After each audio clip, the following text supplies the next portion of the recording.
ایک عالمی اسلامی انقلاب آ کر رہے گا. اس عالمی غلبہ اسلام سے پہلے ابھی امت مسلمہ کی بہت پٹائی ہونی ہے، بہت پٹائی ہونی ہے، بہت پٹائی. آپ نے صرف دین حق کی تبلیغ نہیں کی، اس کو قائم کر کے دکھایا ہے. بدترین عذاب عربوں پر آیا کھڑا ہے، سروں پر ٹنا ہوا ہے، بدترین. معافی چاہتا ہوں. امت مسلمہ بحیثیت مجموعی اللہ کی نگاہ میں مجرم، بہت بڑی مجرم. کیوں؟ 1 انچ زمین دنیا میں نہیں دکھا سکتی جہاں اللہ کا دین قائم ہو. 3 فتوے ہیں اس مفتی اعظم جو ہماری اتاری ہوئی شریعت کے مطابق فیصلے نہیں کرتے، وہی تو کافر ہیں، وہی تو مشرک ہیں، وہی تو فاسق ناہنجار ہیں، باغی. اخلاقیات کی بنیاد کیا ہے؟ کیا نیکی اور بدی کی کوئی مستقل اقدار ہے؟ Good and evil are they permanent values? یا جیسے آج کل کی بات ہو گئی ہے، بہت بڑی گمراہی کی بات ہے لیکن بہت عام کہی جاتی ہے، nothing is good or evil, only thinking makes it so. نہ کوئی نیکی نیکی ہے، نہ کوئی بدی بدی ہے. یہ تو ہمارے سوچنے کا انداز ہے. کسی کو نیکی کہہ دیتے، کسی کو بدی نہیں. یہ مسائل ہیں جن سے روز اول سے فلسفی لوگ ان کے بارے میں غلطاؤں پیچھے رہے، سوچتے رہے، غور و فکر کرتے رہے. وہ سارا سفر جو آدم سے لے کر محمد تک صلی اللہ علیہ وسلم تمام فلسفیوں نے ذہنی سفر طے کیا، وہ حضور کو ان چند دنوں میں غار حرا کی خلوت میں طے کرا دیا گیا، تاکہ انسان نے بحیثیت انسان جو کچھ سوچا ہے وہ آپ کے علم میں آ گئے. اس کے بعد اب اقرا بسم ربک الذی خلق. انسانی سوچ تو یہیں تک ہے، اب پڑھو اپنے رب کا نام لے کر جس نے تمہیں الگ سے پیدا کیا. اور اس کے بعد پھر 2 حکم آئے. اب یہ غور و فکر کا ایک دور تو ختم ہو گیا، فلسفیانہ غور و فکر تکمیل کو پہنچا. ایک دوسرا شروع ہوا، اب ایک فکر دامنگیر ہوا، یہ میرے اوپر کتنی بڑی ذمہ داری آ گئی ہے. یہ معاشرہ ٹھیک ہو سکتا ہے؟ یہاں امکان ہے اصلاح کا. خود قرآن نے کہا انا سنلقی علیک قولا ثقیلا، ہم آپ پر ایک بہت بھاری بوجھ ڈالنے والے ہیں. اب یہ فکر دامنگیر ہوئی، اس کے لیے غور کرتے رہتے تھے، سوچتے رہتے تھے. تو دونوں یہ صورتیں شروع ہوتی ہیں، اے نبی اب یہ غور و فکر کا کام چھوڑیے، اب میدان میں آئیے، کمر کس لیجیے. یا ایھا المزمل قم، یا ایھا المدثر قم. دونوں جگہ ایک ہی امر ہے، قم، کھڑے ہو جاؤ، کمر بستہ ہو جاؤ. لیکن عجیب بات ہے، میں چند منٹ لے رہا ہوں اس پر. رات کو کمر کسو، کھڑے رہو ہمارے سامنے. قم اللیل الا قلیلا نصفہ او انقص منہ قلیلا او زد علیہ ورتل القرآن ترتیلا. یہ مشقت، جانگسن، اگرچہ اخلاق کے اعتبار سے آپ انسانیت کی بلندی پر ہیں، انک لعلی خلق عظیم، لیکن یہ بوجھ جو آپ پر آیا ہے نبوت و رسالت کا، اس کے لیے آپ کو کچھ اور مشقت جھیلنے کے لیے تیاری کرنی ہوگی. ان ربک یعلم انک تقوم ادنی من ثلثی اللیل ونصفہ وثلثہ وطائفۃ من الذین معک. پھر اللہ نے بتایا نہیں، اللہ کے علم ہے نبی کہ آپ اور آپ کے ساتھیوں کی جماعت کھڑی رہتی ہے رات کو 2/3 رات، یا کم سے کم نصف یا تہائی جب. یہ تو تھی وہ روحانی ایکسرسائز اور ترقی جو حضور اور صحابہ کرام سے کرائی گئی ہے آئندہ کے مراحل کے لیے. میدان میں آؤ تو کیا کرنا ہے؟ یا ایھا المدثر قم. قم کیا کرنا ہے دن میں؟ انذر، خبردار کرو انہیں. یہ بڑے بھلاوے میں آ گئے ہیں، دنیا نے انہیں ہم سے غافل کر دیا ہے. دنیا کی محبت میں آ کر یہ آخرت سے غافل ہو چکے ہیں. انہیں خبردار کیجیے، زندگی یہی زندگی نہیں ہے. مرنے کے بعد اٹھائے جاؤ گے، پورا حساب کتاب ہوگا زندگی بھر کا اعمال کا، اور اس کے بعد جزا ہوگی یا سزا ہوگی۔ وَإِنَّهَا لَجَنَّةٌ أَبَدًا أَوْ لَنَارٌ أَبَدًا۔ یہ انذار ہے، خبردار کرنا ہے۔ تو حضور کے بالفعل جو آپ کا مشن ہے اس میں شروع میں انذار غالب ہے۔ وہ تو اب تک کچھ لوگوں نے تسلیم کیا، کچھ لوگ ایمان لائے، کچھ لوگ قریب آئے، کچھ تربیت میں سے گزر رہے، انہیں بشارت دیتے تھے، تمہارے لیے بشارت ہے، سلام علیکم۔ یہاں تک کہا گیا ہے نبی یہ جو ہمارے مومن بندے آپ کے پاس آتے ہیں، وَخْفِضْ جَنَاحَكَ لِلْمُؤْمِنِينَ، ذرا اپنے کندھوں کے ان کے سامنے جھکا کر رکھا کیجئے، ان پر شفقت کیجئے، ان سے محبت کے ساتھ پیش آئیے۔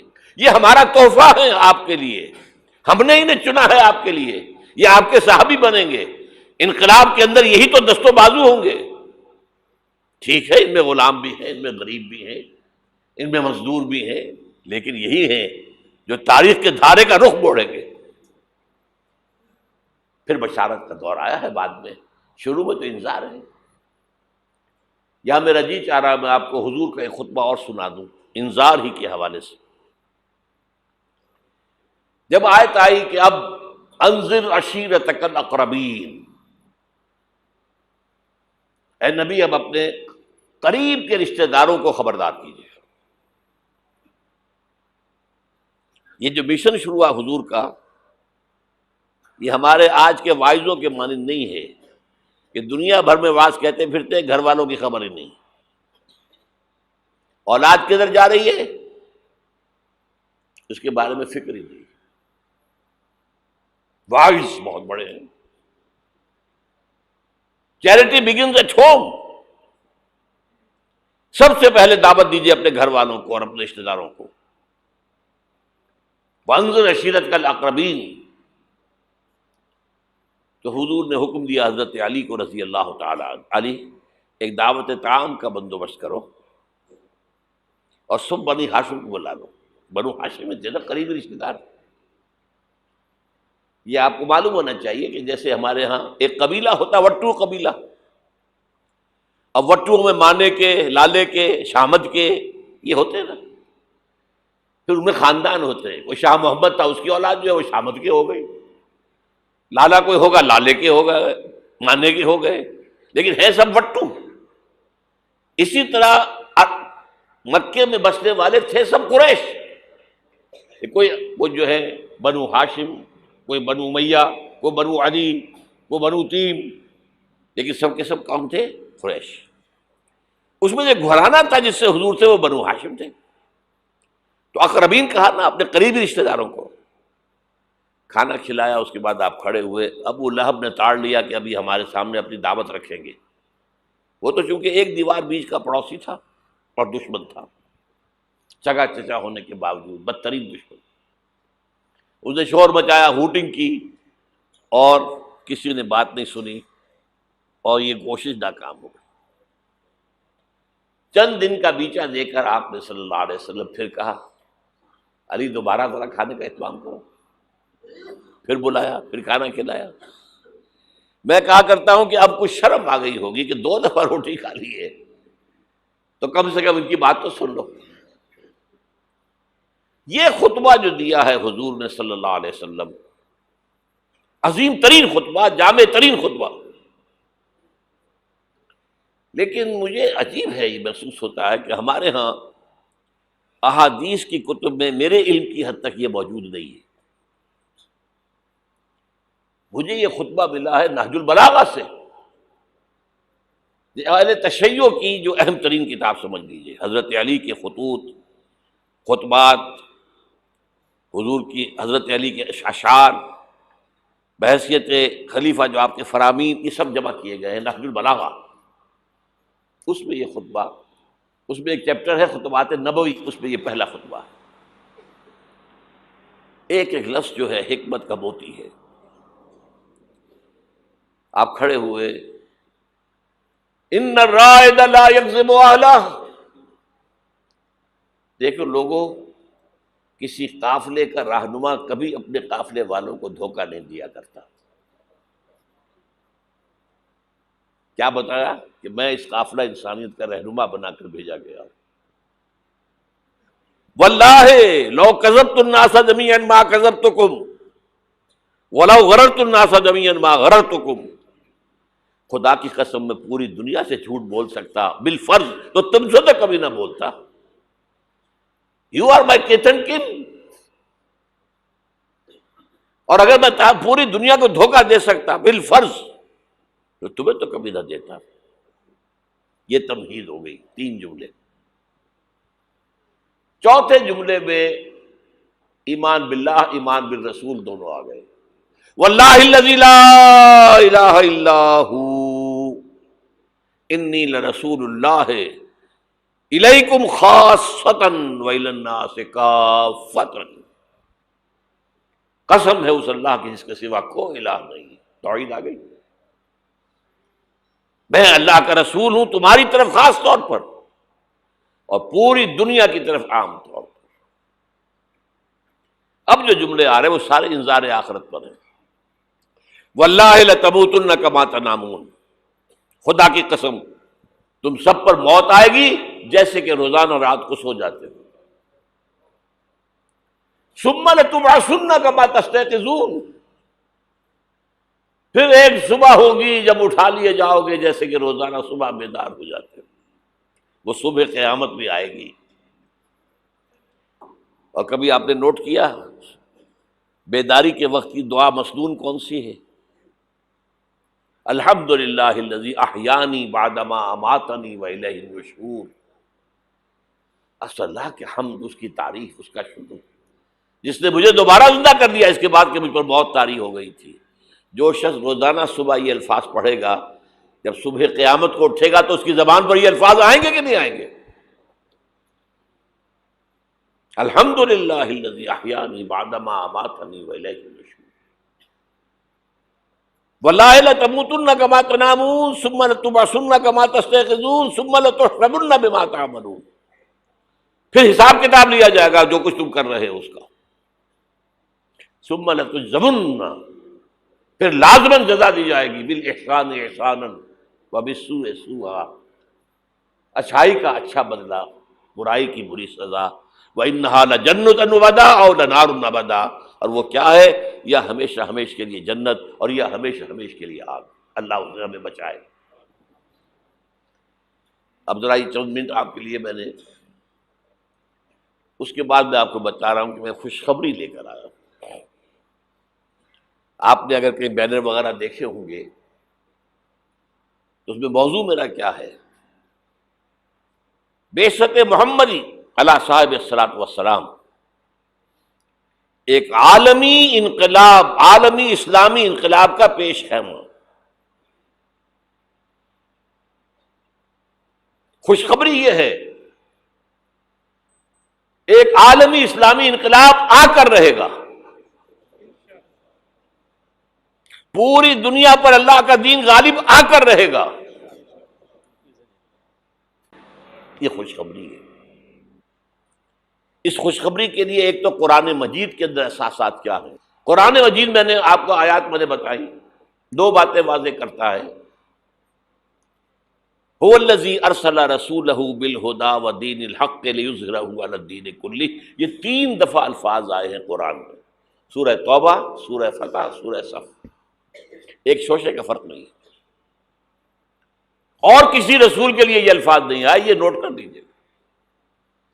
میں شاید 2 سال پہلے یہاں آیا تھا تو میں نے تکمیل نبوت اور رسالت پر بات کی تھی۔ حضور پر نبوت صرف ختم نہیں ہوئی ہے، مکمل ہوئی ہے، اور آپ کی فضیلت کی بنیاد یہ ہے کہ مکمل ہوئی ہے۔ محض ختم نبوت میں فضیلت کا پہلو کون سا ہے؟ ایک چیز پہلے تھی اب نہیں ہے، فضیلت کا کی ہے؟ سوچ رہے ہیں؟ کامل ہوئی نبوت، کامل ہوئی رسالت، یہ تکمیل نبوت و رسالت، یہ اساس ہے فضیلت محمدی کی صلی اللہ علیہ وسلم۔ نبوت کا کمال کیا ہے؟ ہدایت کامل ہو گئی قرآن میں، اسی لیے اس کی حفاظت کا ذمہ اللہ نے لیا۔ تورات کا تو نہیں لیا، حالانکہ قرآن کہتا ہے انا انزلنا التوراۃ فیہا ھدی و نور، تورات بھی ہم نے نازل کی تھی، اس میں ہدایت بھی تھی، نور بھی تھا۔ ابھی ہدایت کامل نہیں تھی، ابھی انٹرم پیریڈ کے لیے ہدایات تھیں، دی 10 کمانڈمنٹس، یہ مشہور ہے لفظ ہدایات۔ نمبر 2، دین حق غالب ہوا، کامل ہوا۔ الیوم اکملت لکم دینکم واتممت علیکم نعمتی ورضیت لکم الاسلام دینا۔ تکمیل ہدایت قرآن میں، تکلیم نظام حق دین حق میں، تکمیل رسالت آپ نے صرف دین حق کی تبلیغ نہیں کی، اس کو قائم کر کے دکھایا ہے۔ اور تکمیل رسالت، آپ پہلے اور آخری رسول ہیں اللہ کے، جو پوری نوع انسانی کے لیے بھیجے گئے۔ پہلے ہر رسول اپنی قوم کی طرف آتا تھا، وَإِلَىٰ عَادٍ أَخَاهُمْ هُودًا وَإِلَىٰ ثَمُودَ أَخَاهُمْ صَالِحًا وَإِلَىٰ مَدْيَنَ أَخَاهُمْ شُعَيْبًا إِنَّا أَرْسَلْنَا نُوحًا إِلَىٰ قَوْمِهِ۔ حضرت مسیح بھی رسولاً الی بنی اسرائیل، پوری نوع انسانی کے لیے نہیں آئے تھے۔ واحد اللہ کے رسول پہلے اور آخری وہ محمد ہیں صلی اللہ علیہ وسلم، جو پوری نوع انسانی کے لیے بھیجے گئے۔ اس کے لیے میں نے آپ کو یہ 5 مقامات پر آیا قرآن میں، الفاظ مختلف ہیں۔ وہ تینوں ایک جگہ پر ایک ہی الفاظ میں آئے ہیں، تینوں 3 جگہ پر، یہ ذرا مختلف ہے۔ وَمَا أَرْسَلْنَاكَ إِلَّا كَافَّةً لِلنَّاسِ بَشِيرًا وَنَذِيرًا، ہم نے نہیں بھیجا ہے نبی آپ کو مگر تمام انسانوں کے لیے بشیر اور نذیر بنا کر۔ وَمَا أَرْسَلْنَاكَ إِلَّا رَحْمَةً لِلْعَالَمِينَ، اور نہیں بھیجا ہے آپ کو مگر تمام جہانوں کے لیے رحمت بنا کر۔ اور اے نبی کہہ دو یا ایھا الناس انی رسول اللہ الیکم جمیعا، میں تم سب کی طرف اللہ کا رسول بن کر آیا ہوں۔ وہ میں نے خطبہ سنایا، اس کے اندر بھی موجود ہے، پہلے دن سے موجود ہے، پہلے دن سے حضور پر بات واضح تھی۔ یہ آیتوں تو بعد میں نازل ہوئی ہے۔ واللہ الذی لا الہ الا ھو انی لرسول اللہ الیکم خاصۃ وإلی الناس کافۃ۔ اب نتیجہ نکالیے اس کا صغرا کبرا۔ حضور کو بھیجا دین کے غلبے کے لیے، بھیجا پوری نوع انسانی کے لیے۔ تو جب تک پوری نوع انسانی پر اللہ کا دین غالب نہ ہو، کیا حضور کا مقصد بعثت مکمل ہو گیا؟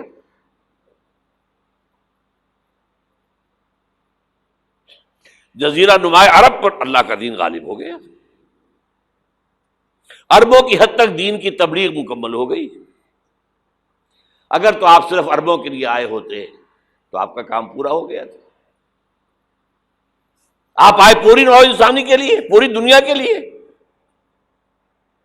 تو پھر اقبال کے لفظ میں سنیے، وقت فرصت ہے کہاں، کام ابھی باقی ہے، نور توحید کا اتمام ابھی باقی ہے۔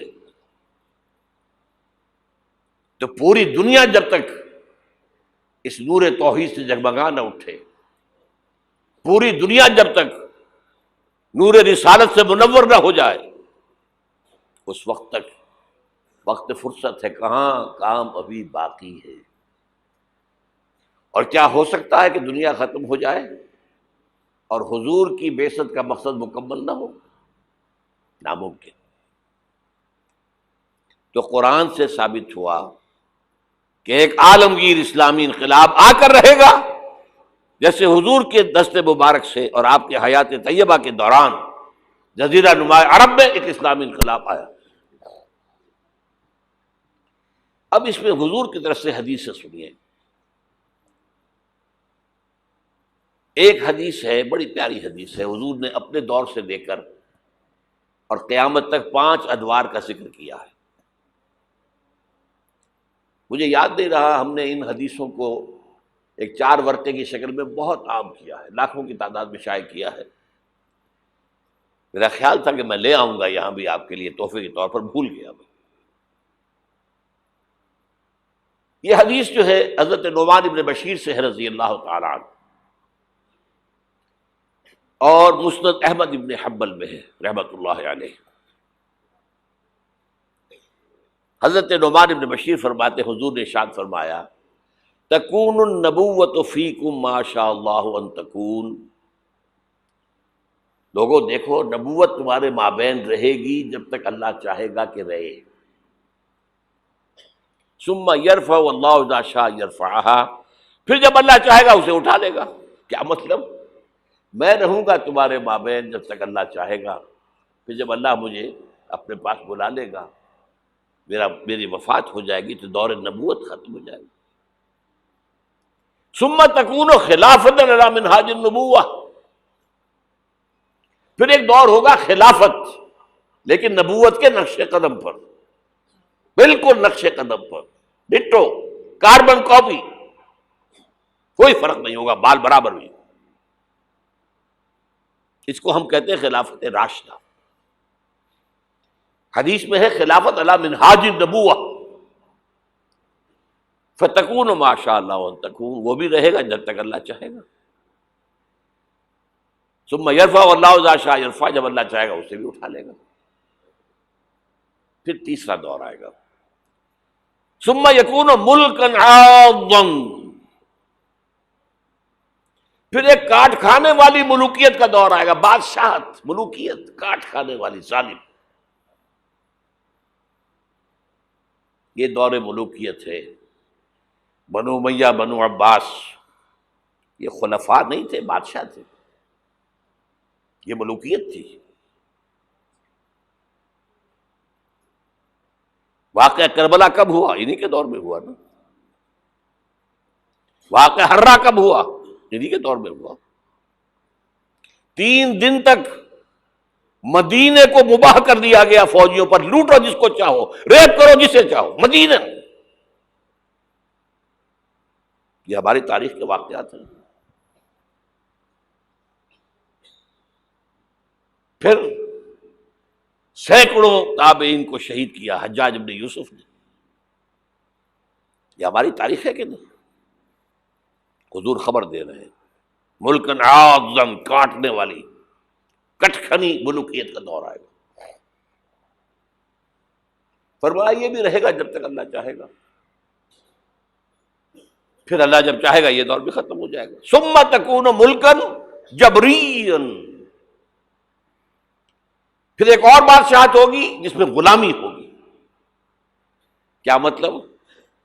یہ پہلی ملوکیت مسلمانوں کی تو تھی، کلمہ گو تو تھے، جھوٹے تھے یا سچے تھے، کلمہ گو تو تھے، اچھا برے بھی تھے تو اچھے بھی تھے، بہت اچھے اچھے لوگ بھی پیدا ہوئے۔ بادشاہوں میں بھی جو مثالیں مسلمان بادشاہوں کی ہیں، اچھے لوگوں کی، آپ کو دنیا میں نہیں ملیں گی۔ لیکن اس کے بعد کون سا دور آیا؟ ہماری اب ملکہ کون تھی؟ ملکہ وکٹوریہ۔ اب یہ ملوکیت جمع غلامی، کہیں پر برطانیہ، کہیں پر فرانس، کہیں پر اٹلی، کہیں پر اسپین، پورا عالم اسلام، کولونیلزم جسے آپ کہتے ہیں، یورپی استعمار جسے آپ کہتے ہیں، ملکن جبرین۔ لیکن جو خوشخبری ہے وہ کیا ہے؟ ثم تکون خلافۃ علی منہاج النبوہ، پھر اس کے بعد دور آئے گا خلافت علی منہاج النبوت کا۔ یہ خوشخبری ہے۔ آج تاریخ کا قافلہ کہاں کھڑا ہے نوٹ کر لیجئے۔ وہ ملکن جبرین براہ راست ختم ہو چکی ہے۔ انگریز گیا، فرانسیسی گئے، ولندیزی گئے، ڈچ گئے، اسپینیئرز گئے، اطالوی گئے، سب گئے، عالم اسلام آزاد ہو گیا نا۔ لیکن بائی پراکسی انہی کی حکومت جاری ہے، ابھی انہی کے ذہنی غلام، انہی کے تہذیبی شاگرد، انہی کے غلام، انہی کے ایجنٹ آج پورے عالم اسلام پر حکمران۔ صرف یہ کہ پہلے وہ براہ راست حکومت کر رہے تھے، اب بائی پراکسی کر رہے ہیں۔ اپنے دور میں تعلیم دے کر ایسے لوگ پیدا کر گئے جن کی چمڑیاں تو کالی رہ گئیں، اندر سے یورپین ہو گئے. اور بیکاروں نے یہی کہا تھا ہم جو نظام تعلیم یہاں بنا رہے ہیں اس کے نتیجے میں ہندوستان کے لوگوں کی چمڑی کی رنگت تو نہیں بدلے گی لیکن اندر سے وہ بالکل بدل جائے گا. انہی کے غلام ہیں، انہی کی تہذیب، انہی کی عریانی، انہی کی بے حیائی، انہی کی بے شرمی. یہ دور انٹرم پیریڈ ہے. چوتھا دور ختم ہوا ہے، پانچواں آیا نہیں ہے، لیکن پانچواں زیادہ دور نہیں ہے. یہ دور آئے گا. پہلی بات تو یہ کہ آئے گا، اس میں میں نے قرآن سے بھی ثابت کر دیا، حدیث سے بھی ثابت کر دیا. اس میں جو شک کرے میرے نزدیک اس کے ایمان میں شک ہے. اچھا اب جب آئے گا تو کس شان سے آئے گا؟ اب جب آئے گا گلوبل ہوگا. ویسے بھی اب دنیا گلوبلائز ہو چکی ہے. آج تو آپ کہتے ہیں دنیا کیا ہے؟ It's a global village. اب جو نظام بھی یہاں ہوگا گلوبل ہوگا. اب اس میں دو حدیثیں آپ سن لیجئے. اب جب خلافت اللہ منہاج النبوت آئے گی تو وہ کسی ایک علاقے کے اندر محدود نہیں ہوگی. حضرت ثوبان رضی اللہ تعالیٰ عنہ حضور کے ایک غلام تھے جنہیں آپ نے آزاد کر دیا تھا. انہیں عربی میں کہتے مولا. ان ثوبان مولا رسول اللہ صلی اللہ علیہ وسلم. انہی کے ذہنی غلام، انہی کے تہذیبی شاگرد، انہی کے غلام، انہی کے ایجنٹ آج پورے عالم اسلام پر حکمران. صرف یہ کہ پہلے وہ براہ راست حکومت کر رہے تھے، اب بائی پراکسی کر رہے ہیں. اپنے دور میں تعلیم دے کر ایسے لوگ پیدا کر گئے جن کی چمڑیاں تو کالی رہ گئیں، اندر سے یورپین ہو گئے. اور بیکاروں نے یہی کہا تھا ہم جو نظام تعلیم یہاں بنا رہے ہیں اس کے نتیجے میں ہندوستان کے لوگوں کی چمڑی کی رنگت تو نہیں بدلے گی لیکن اندر سے وہ بالکل بدل جائے گا. انہی کے غلام ہیں، انہی کی تہذیب، انہی کی عریانی، انہی کی بے حیائی، انہی کی بے شرمی. یہ دور انٹرم پیریڈ ہے. چوتھا دور ختم ہوا ہے، پانچواں آیا نہیں ہے، لیکن پانچواں زیادہ دور نہیں ہے. یہ دور آئے گا. پہلی بات تو یہ کہ آئے گا. اس میں میں نے قرآن سے بھی ثابت کر دیا، حدیث سے بھی ثابت کر دیا. اس میں جو شک کرے میرے نزدیک اس کے ایمان میں شک ہے. اچھا اب جب آئے گا تو کس شان سے آئے گا؟ اب جب آئے گا گلوبل ہوگا. ویسے بھی اب دنیا گلوبلائز ہو چکی ہے. آج تو آپ کہتے ہیں دنیا کیا ہے؟ It's a global village. اب جو نظام بھی یہاں ہوگا گلوبل ہوگا. اب اس میں دو حدیثیں آپ سن لیجئے. اب جب خلافت اللہ منہاج النبوت آئے گی تو وہ کسی ایک علاقے کے اندر محدود نہیں ہوگی. حضرت ثوبان رضی اللہ تعالیٰ عنہ حضور کے ایک غلام تھے جنہیں آپ نے آزاد کر دیا تھا. انہیں عربی میں کہتے مولا. ان ثوبان مولا رسول اللہ صلی اللہ علیہ وسلم. یہ مولا کا لفظ عجیب ہے. آقا بھی مولا ہوتا ہے، غلام آزاد ہو جائے وہ مولا ہے. حالی موالی، موالی جو بنا ہے لفظ. بہرحال ان ثوبان مولا رسول اللہ صلی اللہ علیہ وسلم قال، حضور نے فرمایا صلی اللہ علیہ وسلم، قال النبی صلی اللہ علیہ وسلم ان اللہ زوالی الارض، اللہ نے میرے لیے ساری زمین کو لپیٹ دیا. فرائے تو مشارقہا و مغاربہا، میں نے سارے مشرق دیکھ لیے، سارے مغرب دیکھ لیے. اب اس کو نہ سوچیے کیسے دیکھ لیے ہوں گے، زمین تو گول ہے، لپٹی کیسے ہوگی. یہ معاملہ اللہ کا اس کے رسول کے مابین. اللہ اپنے رسولوں کو جو مشاہدات کراتا ہے وہ ہماری سمجھ سے بالاتر ہے. ہمیں شب معراج کی سمجھ کیسے آئے گی؟ فَأَوْلَىٰ إِلَىٰ عَبْدِهِ مَا أَوْحَىٰ، ہمیں کیا پتا، کیا راز و نیاز کی باتیں ہوئی تھی، ہمیں کیا اندازہ؟ بہرحال حضور فرماتے ہیں ان اللہ زوالی الارض، زمین لپیٹ دی، فرائے تو مشارقہا و مغاربہا، میں نے سارے مشرق دیکھ لیے، سارے مغرب دیکھ لیے، وَإِنَّ أُمَّتِي سَيَبْلُغُ مُلْكُهَا مَا سُوِئَ لِي مِنْهَا، سنو میری امت کی حکومت ان تمام علاقوں پر قائم ہوگی جو مجھے زمین کو لپیٹ کر دکھا دیے گئے۔ کوئی شک ہے؟ اگر شک ہو تو اپنے ایمان کی خیر بنائیے۔ یہ روایت صحیح مسلم کی ہے، صحیحین کی روایت جو ہے وہ تو سب سے ٹاپ۔ دوسری حدیث مقداد ابن الاسود رضی اللہ تعالی عنہ سے، وہ فرماتے ہیں کہ حضور نے فرمایا لا يبقى على ظهر الارض بيت وبر ولا بدر الا ادخله الله كلمة الاسلام، اس زمین پر نہ کوئی گھر بچے گا اینٹ گارے کا بنا ہوا، نہ کوئی خیمہ ہوگا جو بالوں کے کمبلوں سے بنا ہوا ہو، مگر یہ کہ اس میں اللہ کلمہ اسلام کو داخل کر کے رہے گا، بعز عزیز او ذل ذلیل، یا تو کسی باعزت کے اعزاز کے ساتھ، وہ ایمان خود قبول کرے گا، اسلام اس کے اندر داخل ہوگا، اس کا بھی اعزاز ہوگا۔ وَلِلَّهِ الْعِزَّةُ وَلِرَسُولِهِ وَلِلْمُؤْمِنِينَ وَلَٰكِنَّ الْمُنَافِقِينَ لَا يَعْلَمُونَ، اور جو نہیں اسلام قبول کرے گا اسے نیچے ہو کر رہنا پڑے گا، یؤتُوا الْجِزْیَۃَ عَن یَدٍ وَهُمْ صَاغِرُونَ، انہیں اسلام کی سپریمیسی قبول کرنی پڑے گی۔ کوئی گھر نہیں بچے گا جس میں کہ اللہ کا کلمہ داخل نہ ہو جائے۔ حضرت مقداد کہتے ہیں پھر میں نے اپنے دل میں کہا وَيَكُونُ الدِّينُ كُلُّهُ لِلَّهِ، یہ جو سورہ انفال میں الفاظ آئے ہیں دین کل کا کل اللہ کے لیے ہو جائے تب تو یہ ہو جائے گا۔ تو اس خوشخبری کو سامنے رکھیے، حضور کا مقصد بعثت غلبہ دین، بھیجا گیا پوری نوع انسانی کے لیے، تکمیل اس وقت ہوگی جب پورے عالم انسانیت پر دین کا غلبہ ہو جائے، جیسے 1400 برس قبل عرب میں ہو گیا تھا، اور یہ ہو کر رہے گا۔ اس کی خبر 5 ادوار کے اعتبار سے حضور نے دے دی، اس کے گلوبل ہونے کی حضور نے 2 حدیثیں میں نے آپ کے سامنے رکھ دی، ہمیشہ وہ ہوگا۔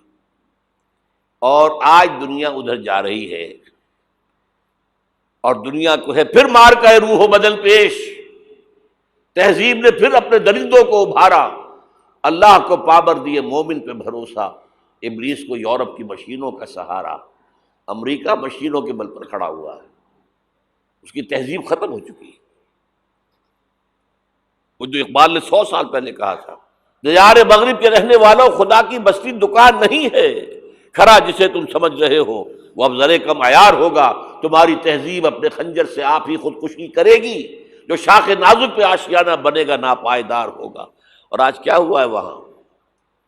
صدر امریکہ فرماتا ہے، کلنٹن، جو اس کا آخری state of the union address تھا آخری، عنقریب امریکی قوم کی اکثریت حرام زادوں پر مشتمل ہوگی۔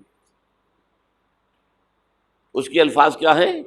Born without any wedlock, کوئی شادی کا بندھن نہیں ہے، ماں باپ میں بچے پیدا ہو رہے ہیں، ان کو آپ کیا کہتے ہیں؟ حرامی۔ اب لوگوں کی اکثریت کو پتہ ہی نہیں ہمارا باپ کون تھا، جانتے ہی نہیں۔ نتیجہ یہ نکلا ہے بالفعل کہ مجھے اسکول میں داخلے کے لیے فارم کبھی آپ نے پر کیا ہوگا اپنے بچے کے لیے، لے گئے آپ، اس کا نام یہ ہے، اس کے باپ کا نام یہ ہے، اس کی پیدائش یہ ہے، اس کا یہ ہے، اب وہاں باپ کا کھانا ہی نکال دیا، اسے پتہ ہی نہیں، ماں کا نام لکھ دو۔ یہ تہذیب ہے ان کی۔ بہرحال دنیا ایک بہت بڑے تصادم کی طرف بڑھ رہی ہے۔ اب میں اس سے اگلی بات جو کہنا چاہتا ہوں اس کے لیے پہلے سے معذرت کر لوں، خوشخبری میں نے دی ہے تو بدخبری بھی مجھے دے دی۔ اس عالمی غلبہ اسلام سے پہلے ابھی امت مسلمہ کی بہت پٹائی ہونی ہے، بہت پٹائی ہونی ہے، بہت پٹائی ہونی ہے۔ یہ میں نہیں کہہ رہا، حضور نے کہا ہے۔ کتاب الملاحم احادیث کی کتابوں کے آخر میں یہ 4 ابواب جو آتے ہیں جن کو عام طور پہ علماء بھی نہیں پڑھتے، اس لیے کہ ان سے کوئی فقہی مسئلہ تو نکلتا نہیں، ان سے کوئی شرعی حکم نہیں نکلتا، وہ تو پیشین گوئیاں ہیں۔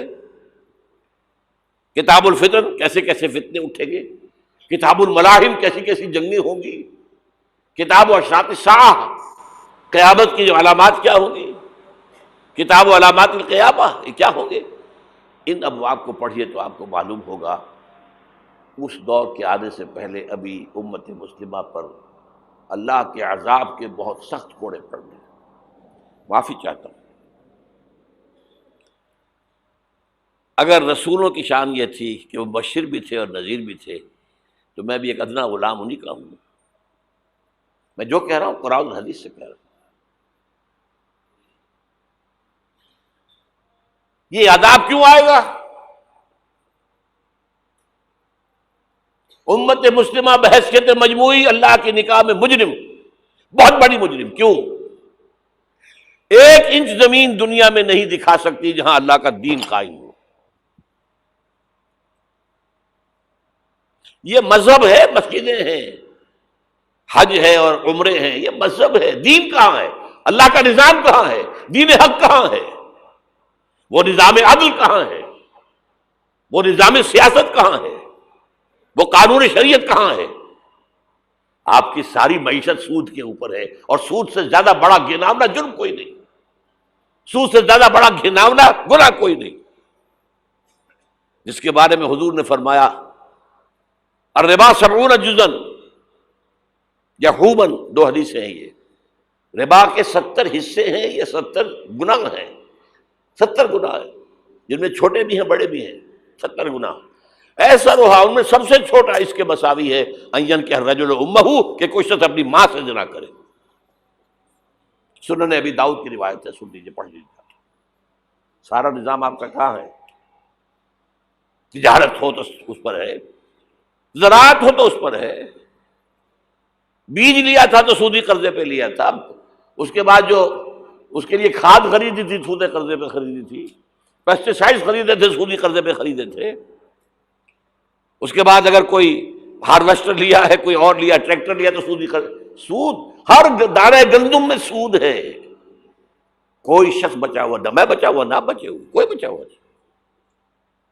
سارا کاروبار، ساری صنعت و حرفت، ساری حکومت، پوری حکومت، پوری قوم سود کے اندر جکڑی ہوئی۔ ایک ایک شخص، کہاں ہے اسلام؟ آپ میری بات سمجھ لیجئے، اسلام کے 2 حصے کر لیجئے، اسلام بطور مذہب، اسلام بطور دین۔ اور یہ تو آپ قرآن پڑھتے ہیں، پورے قرآن میں مذہب کا لفظ تو آیا ہی نہیں ہے۔ حدیث کے ذخیرے میں بھی میری امکان، میرے معلومات کے حد تک کہیں نہیں ہے۔ یہ مذہب تو ہمارے یہاں استعمال ہوتا تھا فقہوں کے لیے، مذہب حنفی، مذہب مالکی، مذہب شافعی، مذہب حنبلی، اب ایک مذہب سلفی اہل حدیث حضرات کا ہو گیا ہے، مذہب ظاہری، بعض مذہب جعفری، یہ فقہوں کے لیے تھا۔ مذہب کیا ہے؟ مذہب کا نام 3 چیزوں کا مجموعہ مذہب ہے، کچھ عقائد، کچھ عبادات، کچھ رسومات۔ بچہ پیدا ہوگا تو کیا کریں گے؟ عقیقہ کریں گے۔ کوئی فوت ہوگا تو کیا کریں گے؟ جنازہ پڑھائیں گے، کفن دفن کریں گے۔ شادی ہوگی تو کیا کریں گے؟ ایجاب و قبول ہوگا، ولیمہ ہوگا۔ یہ رسومات ہیں۔ دین یہ نہیں ہے، دین ہے اللہ کا دین، اللہ کا نظام، اللہ کا قانون۔ وَمَن لَّمْ يَحْكُم بِمَا أَنزَلَ اللَّهُ فَأُولَٰئِكَ هُمُ الْكَافِرُونَ، جو اللہ کی اتاری ہوئی شریعت کے مطابق فیصلے نہ کرے وہی تو کافر ہیں۔ میں اور آپ کون ہیں؟ برا نہ مانیے، فیس دی فیکٹس۔ اور یہ فتویٰ کس کا ہے؟ اللہ کا ہے۔ وَمَن لَّمْ يَحْكُم بِمَا أَنزَلَ اللَّهُ فَأُولَٰئِكَ هُمُ الْكَافِرُونَ وَمَن لَّمْ يَحْكُم بِمَا أَنزَلَ اللَّهُ فَأُولَٰئِكَ هُمُ الظَّالِمُونَ وَمَن لَّمْ يَحْكُم بِمَا أَنزَلَ اللَّهُ فَأُولَٰئِكَ هُمُ الْفَاسِقُونَ۔ 3 فتوے ہیں اس مفتی اعظم کے، جو ہماری اتاری ہوئی شریعت کے مطابق فیصلے نہیں کرتے وہی تو کافر ہیں، وہی تو مشرک ہیں، وہی تو فاسق ناہنجار ہیں، باغی۔ یہ ہے امت مسلمہ کا حال۔ اب سعودی عرب ذرا پیچھے پیچھے چل رہا تھا، اب آگے بڑھ رہا ہے۔ اب مخلوط تعلیم کی یونیورسٹی وہاں قائم کر دی گئی ہے۔ شاہ عبداللہ صاحب جو ہے بش سے این او سی لے کر آئے ہیں تو اسے بادشاہ مانا گیا ہے۔ امریکہ کے غلام بکے ہوئے، سولڈ،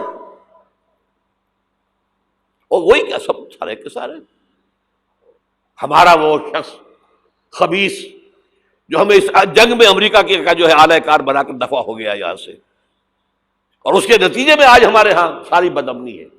یہ کیوں ہو رہا ہے؟ جنگ تو امریکہ کی ہے۔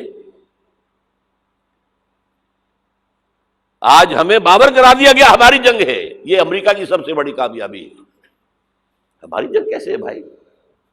یہ جنگ 2001 میں شروع ہوئی تھی، سب سے پہلے حملہ افغانستان میں کیا گیا تھا، ہم سے مدد مانگی تھی کہ ہماری مدد نہیں کرو گے تو ہمارے دشمن ہو۔ تو جنگ ان کی تھی کہ ہماری تھی؟ ہماری جنگ ہوتی تو ہم مدد مانگتے کسی سے۔ نہ کوئی جرم ثابت تھا اسامہ کا، نہ کوئی جرم ثابت تھا طالبان کا۔ جرم ایک ہی ہوا تھا کہ کچھ شریعت محمدی نمایاں ہو رہی تھی، اس کی برکات کا ظہور ہو رہا تھا۔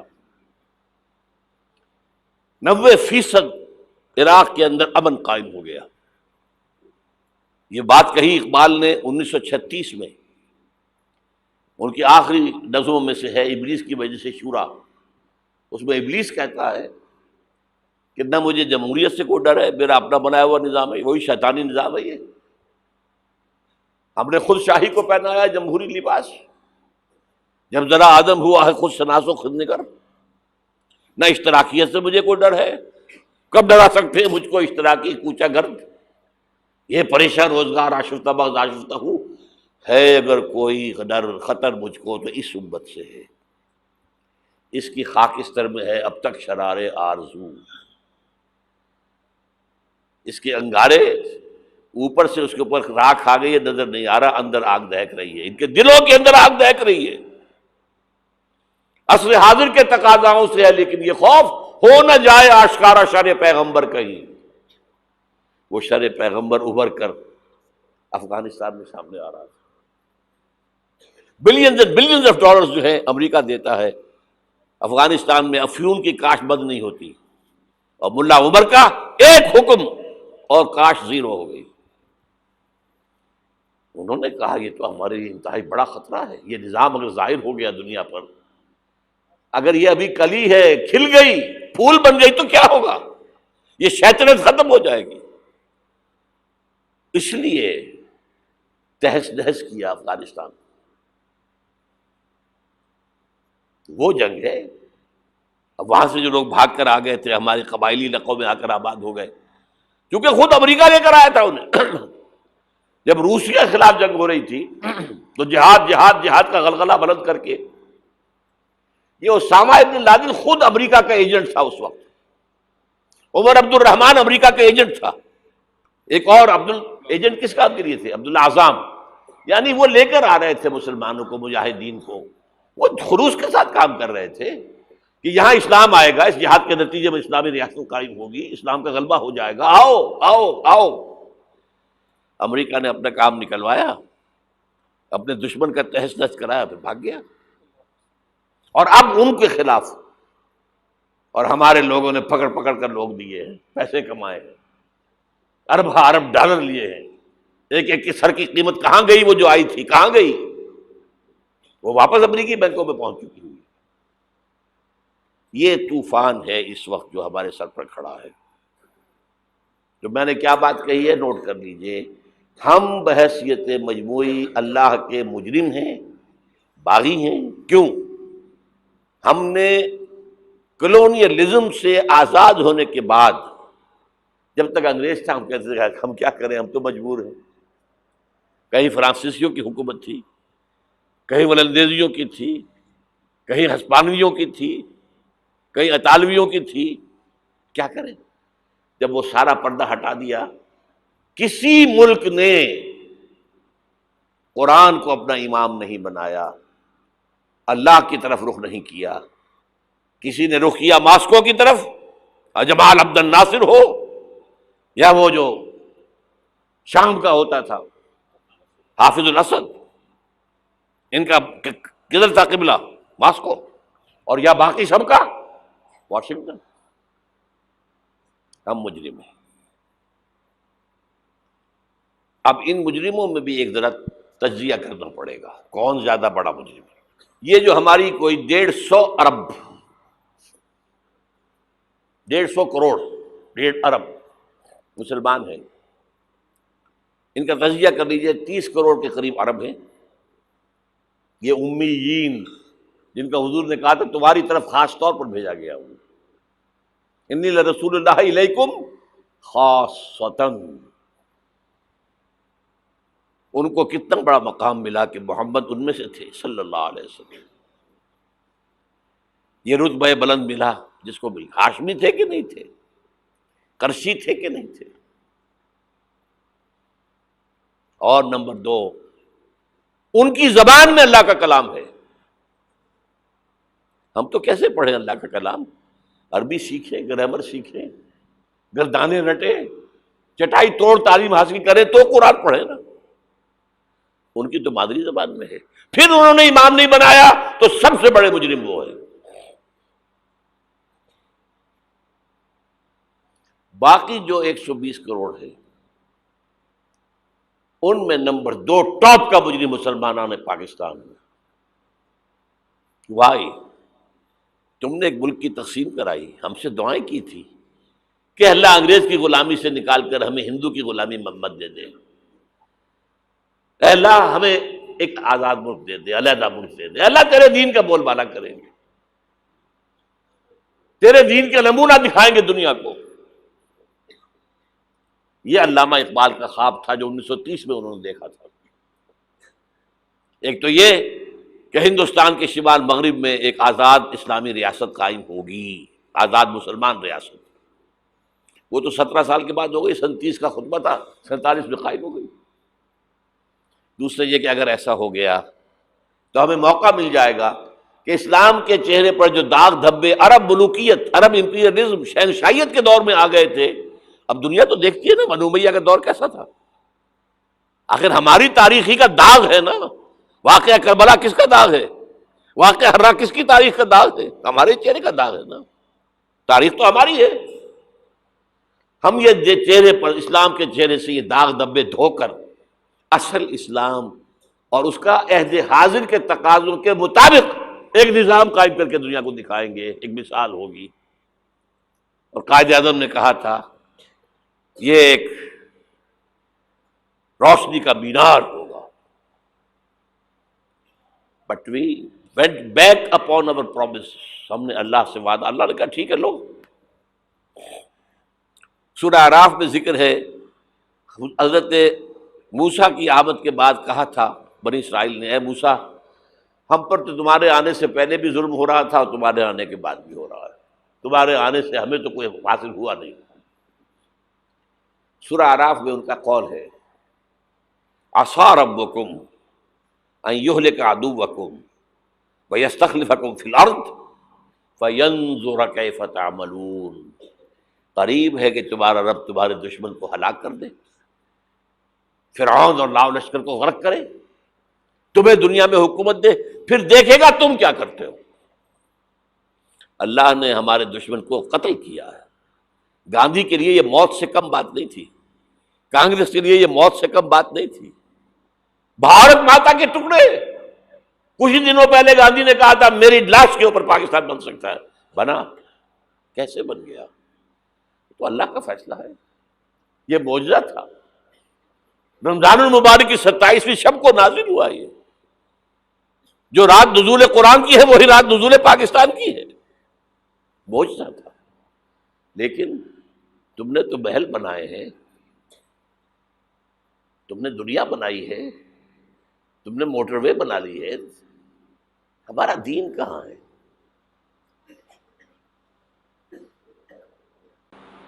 ہمارا دین کہاں ہے؟ تو نمبر 2 مجرم ہم ہیں۔ باقی نمبر 3 پہ جائیں گے۔ اب نوٹ کر لیجئے، یہ کتابیں اگر آپ پڑھنا چاہیں تو کتاب الملاحم میں پڑھیے، بدترین عذاب عربوں پر آیا کھڑا ہے، سروں پر تنا ہوا ہے، بدترین ایسی جنگ ہونی ہے الملحمۃ العظمیٰ، جس کو کہ میں بھی آپ کے گواہی پیش کر دوں گا، جسے کہا گیا ہے دی لاسٹ کروسیڈ۔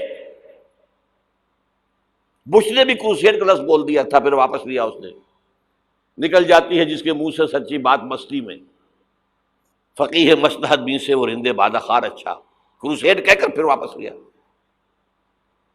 یہ کروسیڈ،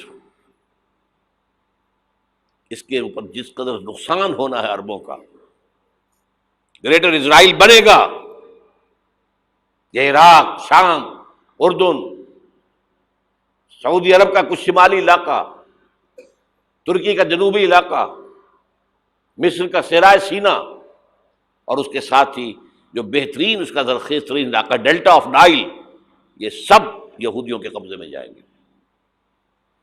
اس کو حدیث میں کہا گیا الملحمۃ العظمیٰ۔ عیسائی 80 علم لے کر اے مسلمانوں تم پر حملہ آور ہوں گے، اور ہر علم کے نیچے 12,000 فوج ہوگی، 9.5 لاکھ فوج۔ یہ نیٹو کی تیاری کس کے لیے ہو رہی ہے؟ جب یو ایس ایس آر کا خاتمہ ہوا تو پوچھا گیا تھا نیٹو چیف سے، اب کس لیے؟ تمہارا وہ دشمن تو ختم ہو گیا، اب ہمیں اسلامک فنڈامنٹلزم سے نمٹنا ہے۔ وہ جانتے ہیں خطرہ یہی ہے، اب اسلام ابھر سکتا ہے، مسلمانوں کے سینوں کے اندر وہ آگ ہے، اوپر خاکستر آ گیا ہے، تم کو اٹھانا بیٹھنا، یہ اندر تو انگارہ ہے، اوپر سے راکھ ہے، اس سے دھوکہ نہ کھا جانا ان کے دلوں کے اندر۔ اور بش نے کہا تھا مسلمان چاہتے ہیں کہ ہسپانیہ سے لے کر انڈونیشیا تک نظام خلافت قائم کریں، اور میں حیران ہوا تھا کہ اس کمبخت کو ہسپانیہ کا خیال کیسے آ گیا؟ ہمیں تو کبھی آتا ہی نہیں، اب ہم تو بھول گئے، وہ تو 500 برس پرانی بات ہے جبکہ وہاں سے ہمیں نکال دیا گیا تھا۔ اگرچہ اقبال نے کہا تھا ہے ارض فلسطین پہ یہودی کا اگر حق، ہسپانیہ پر حق نہیں کیوں اہل عرب کا؟ ہسپانیہ میں تو 800 سال حکومت کی مسلمانوں نے، اور ابھی 500 برس ہی گزرے ہیں نا۔ یہودی تو ارض مقدس سے 2000 سال نکالے گئے، انہیں لا کے آباد کیا گیا، عربوں کے سینے میں خنجر بھونک دیا گیا۔ وہ چھوٹا سا ملک جو چاہتا کرتا، کوئی پوچھنے والا نہیں۔ امریکہ جیسے اپنے بیٹے کی حفاظت کرے ویسے کرتا اس کی۔ اور حضور نے فرمایا ہے وہ جنگ جب ہوگی تو ایک باپ کے اگر 100 بیٹے ہوں گے تو 99 ختم ہو جائیں گے، ایک بچے گا۔ یہ حدیث ہے، حدیث ہے صحیح۔ اور آپ نے فرمایا ویل للعرب من شر قد اقترب، عربوں کے لیے ہلاکت ہے، عربوں کے لیے بربادی ہے اس شر سے جو قریب آ چکا ہے۔ اور آج جس طرح انہوں نے ان کی تہذیب کو اختیار کر لیا ہے، دبئی جا کر دیکھیے، بدترین مغربی معاشرہ جو ہے وہ دبئی کے اندر ہم نے قائم کر کے دکھا دیا۔ اب سعودی عرب اس راستے پر بڑھ رہا ہے۔ اور اس کے بعد نمبر 2 پر جو ہے ہم پاکستانی ہیں، لیکن میں اس کے وہ پہلی بات جو کہہ رہا ہوں وہ تو یقینی ہے، اس میں تو احادیث صحیحہ موجود ہے۔ اگرچہ اس کے بعد پانسا پلٹے گا، پھر حضرت مہدی کا ظہور ہوگا، حضرت عیسیٰ کا نزول ہوگا، اور وہ گریٹر اسرائیل گریٹر گریو یارڈ بنے گا یہودیوں کا، ایک ایک یہودی قتل ہوگا اور دفن ہوگا۔ یہ بات میں ہونا ہے، میں پہلی بات بات کر رہا ہوں۔ وہ پانسا پلٹے گا جب پلٹے گا، ابھی جو سامنے ہے وہ کیا ہے؟ جس ملحمۃ العظمیٰ کہا حضور نے، جسے آرمگیڈون کہتے ہیں عیسائی۔ آرمگیڈون کی اگر کہیں جا کر آپ دیکھیں گے، آپ ڈکشنری میں مانی تو کیا لکھا ہے؟ A very big war which will be fought between the forces of evil and good before the end of this world۔ اس دنیا کے خاتمے سے پہلے خیر اور شر کی قوتوں کے درمیان بہت بڑی جنگ ہوگی۔ ارمجدون اسے کہتے ہیں عربی میں، اور آرمگیڈون اسے کہتے ہیں انگریزی کے اندر۔ اور یہ بائبل کی آخری کتاب کے اندر ہے، جو اس میں کہ مکاشفات یوحنا، ریولیشنز آف سینٹ جان.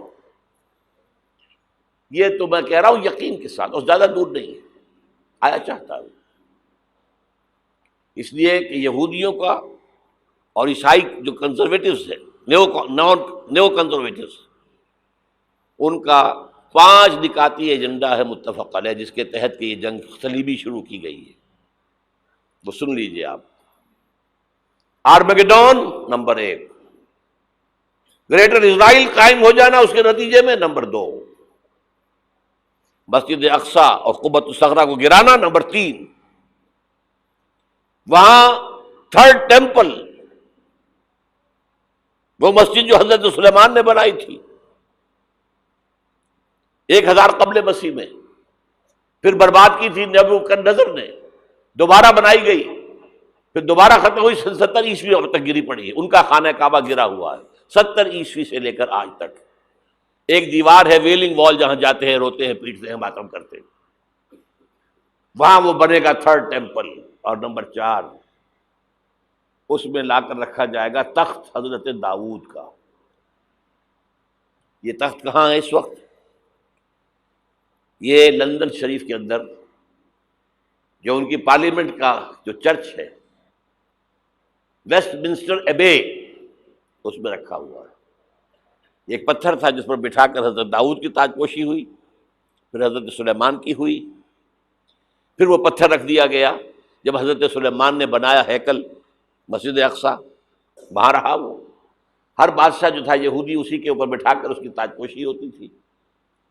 سن 70 میں ٹائٹس نے گرایا اسے، ہیکل کو، وہ پتھر لے گیا، وہاں سے روم گیا، روم سے آئرلینڈ گیا، آئرلینڈ سے اسکاٹ لینڈ آیا، اسکاٹ لینڈ سے انگلینڈ آیا، اور اب وہ رکھا ہوا ہے 14ویں صدی عیسوی سے آج تک. وہ ویسٹ منسٹر ایبے میں رکھا ہوا، ایک کرسی کی سیٹ میں اسے بنا دیا گیا ہے تخت کی شکل میں. اب انگریزوں میں کوئی ملکہ ہو، کوئی بادشاہ ہو، جس کی بھی تاج پوشی ہونی اس میں ہوتی. یہ لا کر رکھا جائے گا تھرڈ ٹیمپل میں، اور اس پر یہودیوں کے خیال کے مطابق ان کا مسیحا آئے گا جو مسیح دجال ہوگا. عیسائیوں کے خیال کے مطابق حضرت عیسیٰ آئیں گے، وہ ہمارا بھی خیال ہے حضرت عیسیٰ آئیں گے علیہ السلام. بہرحال یہ تو بات کی باتیں ہیں نا. اس وقت جو میں عرض کر رہا ہوں، عربوں پر بہت بڑا عذاب، اور پاکستان کا معاملہ البتہ یہ ہے، میں یقین سے نہیں کہہ سکتا. ہینگنگ ان دی بیلنس، ہو سکتا ہے اللہ تعالی ہم پر رحم فرمائے، ہو سکتا ہے، اگرچہ اس کی کچھ شرائط ہوں گی. چمن کے مالک اگر بنا لیں موافق اپنا شعار، اب بھی چمن میں آ سکتی ہے پلٹ کر چمن سے روٹھی بہار، اب بھی ہو سکتی ہے. اور یہ بھی ہو سکتا ہے کہ اللہ تعالیٰ نے معجزانہ طور پر ہمیں ملک دیا، ہم نے اللہ سے بدعہدی کی، وعدہ خلافی کی، غداری کی، لہذا سزا دی جائے اور ہم سے یہ ملک چھین لیا جائے. It's just possible. دور نہ سمجھے اسے، انہونی بات نہ سمجھے. جو گھیراؤ ہو رہا ہے آپ کا، آپ کے مغرب میں نیٹو فورسز اور مشرق میں بھارتی فورسز گدھوں کی طرح بیٹھے ہوئے انتظار کر رہے ہیں پاکستان اور ڈسٹیبلائز ہو جائے، یہاں اور بدامنی ہو جائے. اب لاہور میں پھر آج دھماکے ہو گئے ہیں. 2 دن پہلے کا دھماکہ میں سہ کے آیا ہوا ہوں، آپ کے سامنے بیٹھا ہوں. وہ جانیں بچی ہیں، جو ہماری اکیڈمی کا حشر ہوا وہ تو میں آپ کو نہیں بتا سکتا. یہ سارا کیوں ہو رہا ہے؟ تاکہ یہاں بدامنی ہو جائے اور ہمیں جواز مل جائے. مغرب سے نیٹو فورسز داخل ہو جائیں، مشرق سے بھارتی فورسز آ جائیں، اور ہمارے ایٹمی دانت توڑ کر اور پھر ہمیں بھارت کے سامنے ڈال دیا جائے. نو ڈو ایز یو لائک. یہ ان کا نقشہ ہے. ہوگا کیا وہ اللہ جانتا ہے، ہوگا وہ جو اللہ چاہے. لیکن اللہ کا چاہنا جو ہے وہ کس پر منحصر ہے؟ یہاں انقلاب برپا کرو، یہاں اسلام لاؤ. اگر دھندوں میں لگے رہو گے تو وہ خود بخود نہیں آ جائے گا انقلاب. صحابہ نے جانیں دی تھی، کتنی تکلیفیں اٹھائی تھی. 12 برس تک مکی دور کے اندر با نشہ درویشی در ساز و دمادم زن، جو پختہ شبی خدرا بر سلطنت جم زن. یوم طائف یاد ہے جو حضرت عائشہ فرماتی ہے کہ میں نے پوچھا تھا حضور سے کہ یوم احد سے زیادہ سختی بھی آپ پر کبھی آئی؟ یوم احد پر کیا ہوا تھا؟ تلوار کا وار پڑا تھا آپ کے چہرہ مبارک، یہ جو رخسار کی ہڈی ہے اس کے اندر وار گیا ہے، اوپر خود کی 2 کڑیاں تھیں وہ اس میں گھس گئیں، 2 دندان مبارک شہید ہوئے۔ وہ خود کی کڑیاں ایک صحابی نے اپنے دانتوں سے پکڑ کے کھینچنے کی کوشش کی، دانت نکل گئے، وہ نہیں نکلی، کیا جتن کر کے نکالی گئی ہوگی تو خون کا فوارہ، اتنا خون گیا ہے کہ آپ بے ہوش ہو گئے، گر گئے، اور مشہور یہ ہو گیا کہ آپ کا تو انتقال ہو گیا، شہادت ہو گئی۔ یہ سیرت کبھی پڑھی ہے؟ حضرت عائشہ کے ہوش کا تو یہی دور تھا نا، یوم طائف میں جو آپ کی کیا تھی، بچی تھی، انہیں کیا پتا کیا ہو رہا ہے حضور کے ساتھ۔ 3 دن تک حضور مکے کی گلیاں اور وہاں کے اوباش لوگ پتھراؤ کر رہے گئے تھے اس امید میں کہ شاید وہاں کا کوئی سردار ایمان لے آئے، تو یہاں تو ابو طالب بھی فوت ہو گئے، یہی دنیاوی سہارا تھا، خاندانی سہارا تھا ابو طالب کے ذریعے، اور گھر میں ایک دلجوئی کرنے والی رفیقہ حیات تھی، وہ بھی، ان کا بھی انتقال ہو گیا۔ آپ نے کہا یہ عام الحزن ہے، اب تو سب کو طے ہو گیا قریش کو کہ اب جیسے قتل کر دو ان کو، اسی لیے آپ گئے طائف، شاید وہاں کا کوئی بڑا سردار مانے، ایمان لے آئے مجھ پر، تو میں اپنا مرکز ادھر شفٹ کر دوں۔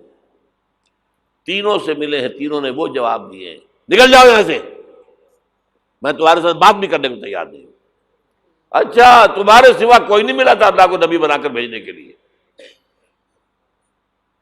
دیکھو جاؤ، میں بات نہیں کرنا چاہتا، ہو سکتا ہے میں بے عزتی کر بیٹھوں، واقعی تم اللہ کے نبی ہو تو میں مارا جاؤں گا، جاؤ جاؤ جاؤ۔ یہ سلوک محبت کے ساتھ ہوا، اور پھر چھوکروں کو، اسٹریٹ ارچنز جنہیں آپ کہتے ہیں، اشارہ کیا تھا خبر لو ان کی، پتھراؤ ہو رہا ہے، ساتھ کوئی ہے ہی نہیں، ایک آدمی صرف، زید ابن حارثہ۔ اب سامنے سے پتھر آ رہے ہیں تو حضرت زید آگے آ جاتے ہیں، ڈھال بنتے ہیں، مجھے لگے پتھر حضور کو رہے، آپ پیچھے سے آ رہے ہیں، چاروں طرف سے تو ڈھال نہیں بن سکتا ایک شخص، جسم لہو لہان، خون جا کر جوتیوں میں جم گیا ہے، جوتی اتر نہیں رہی۔ پھر وہاں سے واپسی پر جو دعا مانگی ہے، اللہم الیک اشکو ضعف قوتی وقلت حیلتی وہوانی علی الناس، اے اللہ تیری جناب میں فریاد لے کر آیا ہوں اپنی قوت کی کمی کا، اپنے وسائل کی کمی کا، اور جو ذلت و خواری ہو رہی ہے لوگوں کے سامنے، الا ملتقننی، مجھے کس کے حوالے کر دیا ہے، الا بعیدی یتجہمنی، یہ میرے اوپر ہجوم کر کے آ جائے، حملہ کریں، اور عدو من لگتا امرے، یہ دشمن کے حوالے میرا معاملہ کیا، جو چاہے کر دے وہ۔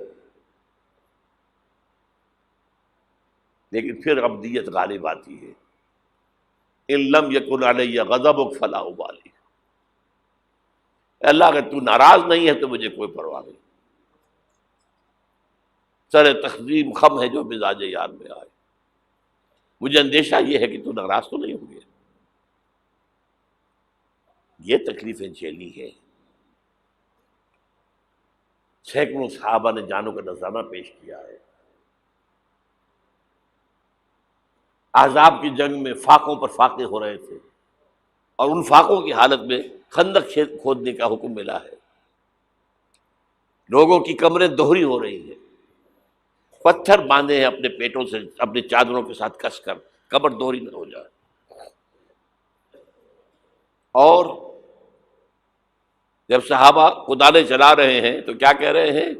نحن الذین بایعوا محمدا علی الجہاد ما بقینا ابدا، اللہم لا عیش الا عیش الاخرہ۔ صحابہ کہتے تھے ہم وہ لوگ ہیں جنہوں نے محمد سے بیعت کی ہے کہ جہاد کرتے رہیں گے جب تک جان میں جان نکل جائے تو بات، اور جان ہے، چاہے ابھی بھوک سے کمر دوہری ہوئی جا رہی، جان تو ہے۔ اور ایک دفعہ کہتے تھے اللہم لا عیش الا عیش الاخرہ، اللہ عیش، زندگی تو آخرت کی زندگی ہے۔ اور حضور فرماتے تھے، حضور کے بیٹھے ہوئے نہیں تھے گاؤں تکیہ لگا کر، پتھر اٹھا اٹھا کر خندق میں سے لے جا کر باہر پھینک رہے تھے۔ جب صحابہ کہتے ہیں اللہم لا عیش الا عیش الاخرہ، حضور فرما رہے ہیں فاغفر الانصار والمہاجرہ، اے اللہ ان انصار اور مہاجرین کی مغفرت فرما دے۔ پھر حضور کی خدمت میں کچھ لوگ آئے، حضور اب یہ فاقہ ناقابل برداشت ہو گیا، دیکھیے ہم نے یہ پتھر باندھے ہوئے اپنی پیٹوں کے ساتھ۔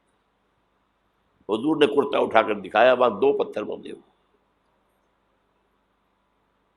یہ ہے سیرت النبی۔ آپ کس چیز کو سیرت النبی سمجھتے ہیں؟ بہرحال اس موضوع پر میری ایک کتاب ہے منہج انقلاب نبوی، کہ انقلاب کیسے آیا تھا۔ اگر دل میں ذرا بھی آرزو پیدا ہو گئی ہو کہ اللہ قبول کر لے مجھے بھی، مجھے قبول کر لے اس کام کے لیے، تو وہ کتاب آپ کے لیے مسٹ ہوگی، اس کا پڑھنا۔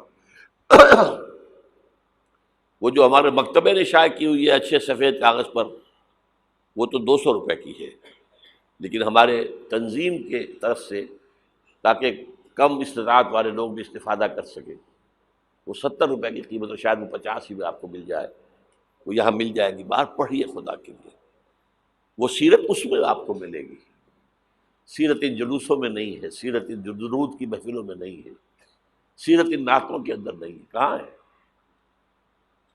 کسی نے یہ واقعات آپ کو بتائے؟ تو منہج انقلاب نبوی، پھر 5 چھوٹی کتابوں کا ایک سیٹ میں آپ کے لیے بنا کر لے کر آیا ہوں۔ وہ بہت تھوڑی تعداد میں آج جمعے کے اندر بک گیا ہے، اکثر حصہ بہت تھوڑی تعداد میں رہ گیا۔ حب رسول کے تقاضے کیا ہیں، سوچا کبھی؟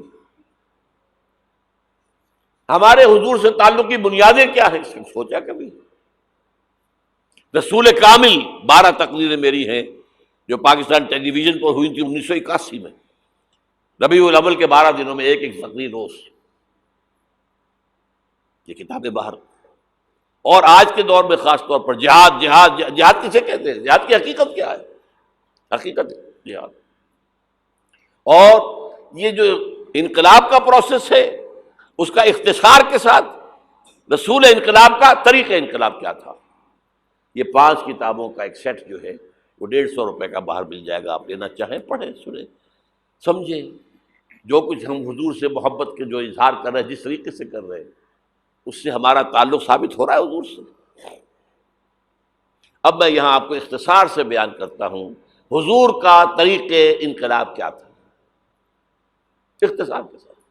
تفصیل سے ان کتابوں میں دیکھیے۔ نمبر 1، دعوت ایمان بذریعہ قرآن، یتلو علیہم آیاتہ۔ آج جمعے میں نے اسی آیت پر تقریر کی ہے، تلاوت آیات، قرآن پڑھ کے سناؤ، قرآن پڑھ کے سناؤ، قرآن پڑھ کے سناؤ۔ اس قرآن کے ذریعے سے دلوں میں ایمان پیدا ہوگا، یقین والا ایمان۔ دیکھیے برا نہ مانے، مغالطے میں نہ رہیے، میرے اور آپ کے دلوں میں ایمان نہیں ہے، عقیدہ ہے، عقیدہ ہے، والدین سے ملا ہے۔ یقین والا ایمان کہاں ہے؟ اپنے گریبان میں جھانکیے، اللہ آپ کو توفیق دے۔ کیا مجھے واقعی یقین ہے کہ مجھے مرنے کے بعد جی اٹھنا ہے؟ کیا مجھے یہ واقعی یقین ہے کہ اصل زندگی آخرت کی زندگی ہے؟ کیا مجھے واقعی یقین ہے کہ قرآن اللہ کا کلام ہے؟ ٹٹولیے اپنے دلوں کو۔ اگر یقین ہوتا کہ اللہ کا کلام ہے تو آپ اس کو سمجھنے کے لیے عربی بھی نہ سیکھ سکتے؟ انگریزی آپ پڑھیں، اور پڑھی آپ نے ایسی کہ انگریزوں کو پڑھا دیں؟ کیا نہیں کیا؟ پی ایچ ڈیز کر رہے ہیں، کون کون سے فنون نہیں سیکھے، ڈاکٹر، اتنی عربی نہیں سیکھی۔ تمہارا دعویٰ ہے کہ تمہارا یقین تھا میری کتاب پر، اللہ پوچھے گا تمہارا سلوک کیا تھا میری کتاب کے ساتھ؟ تم نے پڑھا اس کو، سمجھا اسے سمجھنے کے لیے عربی سیکھی؟ نہیں، تو تم جھوٹ بول رہے ہو، تمہارا کوئی ایمان نہیں تھا میری کتاب۔ ما آمن بالقرآن من استحل محارمہ، جنہوں نے سود کو اپنے پورے نظام کی جڑ بنیاد بنایا ہو، ان کا ایمان کوئی ہے اللہ پر؟ حضور فرماتے ہیں کہ جس شخص نے حرام کسی شے کو اپنے لیے حلال کر لیا اس کا کوئی ایمان نہیں۔ دوبارہ آج بھی کرنا ہے تو دوبارہ ایمان پیدا کرنا ہوگا، ایمان، عقیدہ نہیں، ایمان۔ صرف لپ سروس نہیں، اقرار باللسان نہیں، تصدیق بالقلب۔ جو لوگ آئے جن کے دلوں میں ایمان پیدا ہوا، پھر ان کا تزکیہ کیا، تطہیر فکر، تصفیہ قلب، تجلیہ روح، تزکیہ نفس، اندر کا باطن دھو دیا قرآن نے۔ کیوں بجاں در رفت جہاں دیگر شبد، جہاں چو دیگر شد جہاں دیگر شبد۔ یہ قرآن جب کسی انسان کے اندر اتر جاتا ہے، اس کے اندر کی مکمل اوور ہالنگ، مکمل صفائی، دماغ کی صفائی غلط نظریات سے، دل کی صفائی غلط نیتوں سے، غلط ارادوں سے۔ نمبر 3، انہیں جمع کرو، طاقت بناؤ بیعت کے ذریعے سے۔ حضرت عبادہ ابن ثابت فرماتے ہیں بایعنا رسول اللہ صلی اللہ علیہ وسلم، متفق علیہ روایت ہے، مسلم شریف بخاری شریف دونوں کی۔ ہم نے بیعت کی تھی اللہ کے رسول سے، علی السمع والطاعت، جو حکم دے گے مانیں گے، اطاعت کریں گے، فی العسر والیسر، چاہے آسانی ہو چاہے مشکل ہو، فی البشر منشد والمکر ہے، چاہے طبیعتیں آمادہ ہوں چاہے اپنی طبیعتوں پر جبر کرنا پڑے، وعلی اثرۃ علینا، اور اس پر چاہے ہمارے علاوہ کسی کو آپ ترجیح دے دیں، ہم پر امیر بنا دیں۔ ہم یہ نہیں کہیں گے یہ نووارد ہے اور آج آپ اس کو ہم پر امیر بنا رہے ہیں، ہم آپ کے پرانے جانثار نہیں۔ It will be your prerogative, آپ کا اختیار ہوگا جسے چاہے امیر بنا۔ وَأَلَّا نُنَازِعَ الْأَمْرَ أَهْلَهُ، اور جنہیں امیر بنائیں گے ان سے جھگڑیں گے نہیں۔ وَعَلَىٰ أَن نَّقُولَ بِالْحَقِّ أَيْنَمَا كُنَّا لَا نَخَافُ فِي اللَّهِ لَوْمَةَ لَائِمٍ، ہاں جہاں بھی ہوں گے حق بات کہیں گے، ضرور مشورہ ضرور دیں گے، کسی کے روب سے، کسی کی طرف سے استہزاء کے خوف سے ہم اپنی زبان بند نہیں کریں گے۔ یہ بیعت تھی جو حضور نے صحابہ سے لی، اور یہ متفق علیہ روایت ہے۔ آج رونے کا مقام نہیں ہے، کوئی مذہبی جماعت اس بنیاد پر قائم نہیں ہے سوائے تنظیم اسلامی کی۔ اتنی لمبی حدیث، complete constitution of an Islamic revolutionary party, حزب اللہ کی مکمل جو ہے اساس موجود۔ بیعت ویعت تو پرانے زمانے کی باتیں ہیں، آج تو اور طرح کی جماعتیں بنتی۔ چوتھا مرحلہ کیا تھا؟ جب تک طاقت کافی نہ ہو، تمہیں ستائیں تو مار کھاؤ، جوابی کارروائی کوئی نہ کرنا۔ You have to buy time, ابھی تمہاری تعداد بہت کم ہے، اگر تم وائلنٹ ہو جاؤ گے ختم کر دیے جاؤ گے، کچل دیے جاؤ گے، چاہے وہ تمہارے ٹکڑے کر دیں، کوئی جوابی کارروائی نہیں۔ خباب بن الارت رضی اللہ تعالیٰ عنہ کا واقعہ تو اہم ہے نا، آج میں جمعے میں بھی سنا چکا ہوں۔ بلایا گیا، آؤ خباب، آ گئے، ان کی نگاہوں کے سامنے دہتے ہوئے انگارے زمین پر بچھائے گئے، اتارو کرتا، اتار دیا، لیٹ جاؤ ان پر، لیٹ گئے، کھال جلی، چربی پگھلی، انگارے ٹھنڈے ہوئے۔ اب ایسا شخص سوچئے اگر اسے اجازت ہو تو دو چار کو مار کر مرے گا نا، مجھے روسٹ کرنے چلے ہیں، یہ زندہ کباب بنانے چلے ہیں۔ ڈیسپریٹ انسان ایک دو کو مار کر مرتا ہے، اجازت نہیں۔ کفو ایدیکم، ہاتھ رو کے رکھو۔ یہ سیرت کی چیزیں، یہ موتی کہاں سے ملیں گے آپ کو؟ منہج انقلاب نبوی ضرور پڑھیے، اعلیٰ ایڈیشن لیجئے، اللہ ہمت دے، سفید کاغذ مضبوط، یہ چھپا ہوا ہے اس پر، نیوز پیپر پر سستا ہے، بہرحال وہ پڑھے، علم تو ملے گا نا۔ البتہ جب تیار ہو گئے، تعداد کافی ہو گئی، تزکیہ ہو چکا ہے، دل میں کوئی آرزو نہیں ہے سوائے اللہ کی رضا اور آخرت کی فلاح کے، شہادت ہے مقصود و مطلوب مومن، نہ مال غنیمت نہ کشور کشائی۔ تب اب آخری مرحلہ شروع، جنگ۔ با نشہ درویشی در ساز و دمادم زن، 12 سال مکے میں درویشی، دعوت، نصیحت، تبلیغ، وعظ۔ کوئی پاگل کہہ گیا ٹھیک ہے سن لیا، کسی نے گالی دی جواب میں دعائیں دی، کسی نے پتھراؤ کیا جواب میں پھول پیش کیے۔ یہ درویشی درویشی درویشی درویشی۔ مدینے میں آنے کے بعد صرف 6 مہینے آپ نے لیے ہیں، 3 کام کیے: مسجد نبوی کی تعمیر، مہاجر اور انصار بھائی بھائی مواخات، اور نمبر 3 یہودی 3 قبیلے تھے انہیں جکڑ لیا ایک معاہدے کے اندر میثاق مدینہ۔ اس کے بعد آپ نے چھاپہ مار دستے بھیجنے شروع کر دیے۔ جنگ حضور نے شروع کی ہے، قریش نے نہیں کی ہے۔ یہ ہم مغربی پروپیگنڈے کے لیے کہتے رہے کہ نہیں ہم نے تو دفاعی جنگ لڑی تھی، حضور نے تو دفاعی نہیں تھی۔ حضور کا تو فرض تھا دین کو نافذ کرنا، قائم کرنا۔ اور باطل نظام کے سردار تو بیٹھے ہیں مکے کے اندر۔ فقاتلوا اولیاء الکفر، یہ جو اولیاء ہے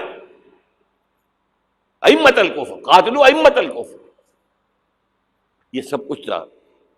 بہرحال اس کے بعد جنگ شروع ہوئی ہے تو اوپر اپ اینڈ ڈاؤن کچھ ہوئے ہیں۔ بدر میں اللہ نے بہت بڑی فتح دی، یوم الفرقان۔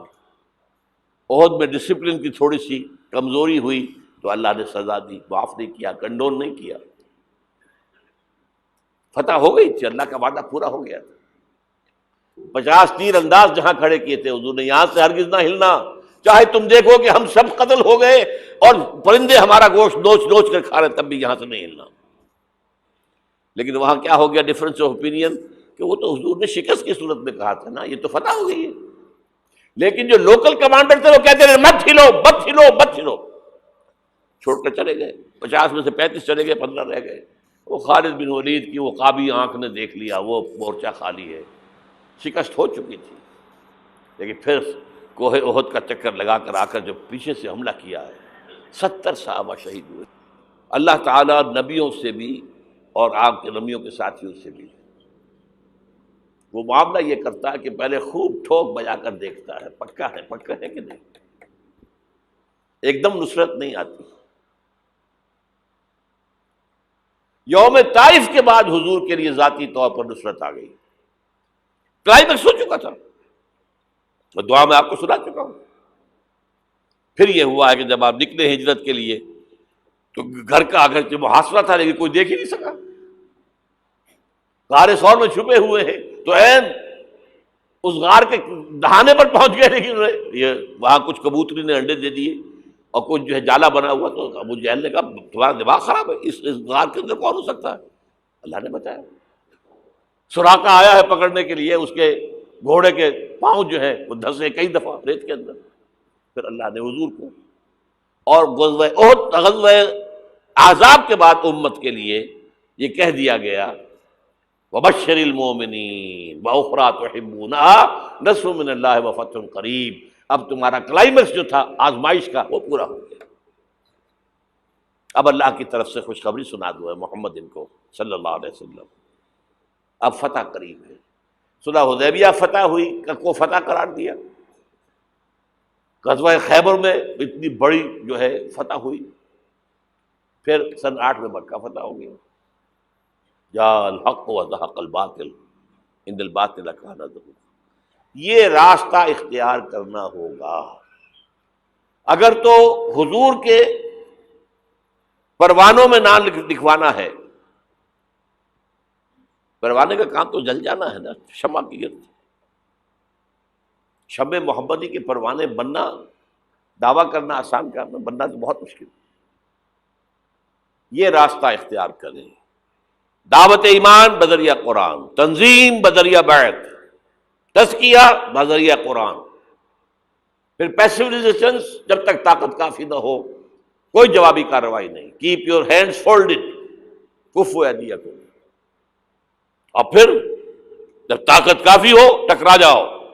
با نشہ درویشی در ساز و دمادم زن چوں پختہ شبی خدرا بر سلطنت جمزم۔ اب ٹکراؤ، ٹکر۔ آج اس کا ایک بدل ہے، دو طرفہ جنگ کی بجائے یک طرفہ جنگ بھی آج چل رہی ہے دنیا کے اندر۔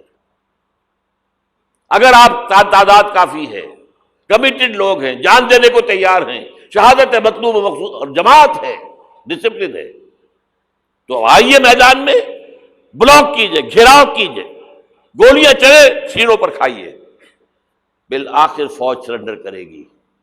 جیسے نظام مصطفیٰ کی تحریک میں بریگیڈیئر محمد اشرف گوندل نے لاہور میں کہہ دیا تھا بس اب ہم مزید فائرنگ نہیں کریں گے، کہ جماعت تیار ہو، نیتیں درست ہو چکی ہوں، تزکیہ نفس ہو چکا ہو، منظم ایک امیر کے ساتھ بیعت کر کے اس کے حکم پر عمل ہو رہا ہو۔ اگر یہ راستہ اختیار کریں، اللہ آپ کو توفیق دے، آپ کو ہمت دے، اور یہ اللہ پر احسان نہیں ہے۔ اگر اللہ آپ کو اس کے لیے قبول کر لیے تو اس کا احکام، اب اس کا اپنے اوپر احسان مانو۔ یمنون علیک ان اسلموا قل لا تمنوا علی اسلامکم، اے نبی یہ بدو آپ پر احسان دھر رہے ہیں کہ ہم ایمان لے آئے، اسلام لے آئے، ان سے کہہ دیجئے میرے اوپر اپنا احسان نہ دھرو، بل اللہ یمن علیکم ان ہداکم للایمان، اللہ کا احسان مانو کہ اس نے تمہیں ہدایت دی ہے۔ منت بنے کہ خدمت سلطان ہمیں کنی، تم بادشاہ کے اوپر اپنا احسان نہ دھرو کہ تم بادشاہ کی خدمت کر رہے ہو۔ منت شناس ازو کہ بخدمت بداشتت، اس کا احسان مانو کہ اس نے تمہیں اپنی خدمت کے لیے قبول کر لیا۔ شہنشاہ ارض و سما ہمیں قبول کر لے، ہمارا تن من دھن اس میں لگ جائے، اللہ تعالیٰ شہادت کی موت دے دے جس کے لیے حضور نے تمنا کی ہے۔ پتہ نہیں آپ کو معلوم ہے کہ نہیں، ایسی زوردار حدیث، لَوَدِدتُّ أَنْ أُقْتَلَ فِي سَبِيلِ اللَّهِ ثُمَّ أُحْيَا ثُمَّ أُقْتَلَ ثُمَّ أُحْيَا، میری بڑی خواہش ہے کہ میں اللہ کی راہ میں قتل ہو جاؤں، پھر زندہ کیا جاؤں، پھر قتل کیا جاؤں، پھر زندہ کیا جاؤں، پھر قتل کیا جاؤں۔ لیکن ایک قانون ہے، رسول قتل نہیں ہو سکتا۔ کتب اللہ لأغلبن انا ورسلی، رسولوں کے باب میں اللہ کا فیصلہ یہ ہے، رسول غالب آ کے رہتے۔ دیکھیے اگر تو یہاں پر اس پاکستان میں اس طرز کا کام آگے بڑھے، جو بھٹک رہے لوگ، یہ بدنیت نہیں ہے، راستہ معلوم نہیں، لوگ جو ہیں اپنی جان ہتھیلی پر رکھ کر میدان میں آ گئے، اب ان کے خلوص میں کیا شک ہے، لیکن راستہ معلوم ہونا بہت ضروری ہے۔ چراغ نشان راہ دکھاتے تھے جو ستاروں کو، ترس گئے ہیں کسی مرد راہداں کے لیے، راستہ دکھانے والا نہیں ہے۔ یہ راستہ ہے، اس راستے پر غور کیجئے، اس پر فکر کیجئے، سوچئے، جو میں نے چیزوں کا ذکر کیا ان کا مطالعہ کیجئے، پھر اللہ ہمت دے آپ کبھی لاہور آئیے، مجھ سے بات کیجئے، اگر آپ کے خیال میں نے کوئی چیز غلط لکھی ہے، غلط کہی ہے، مجھے سمجھائیے، میں آپ کا احسان مند ہوں گا۔ آئے، کوئی لاہور دور تو نہیں ہے، آپ چھوٹے سے چھوٹے کام کے لیے صبح جاتے شام کو آ جاتے، اب تو آپ کے پاس موٹر وے بھی بہت آسان بن گئی ہے، لیکن یہ کہ محض یہ سال بہ سال ایک جلسہ کر لینا، ایک تقریب منعقد کر لینا، اس سے تو کچھ نہیں ہوتا۔ اکھیاں نہ ویکھیا نہیں اللہ، اکھیاں نہ ویکھیا نہیں اللہ، اساں تے سونا یار ویکھیا، اکھیاں نہ ویکھیا نہیں اللہ، اساں تے سونا یار ویکھیا، اکھیاں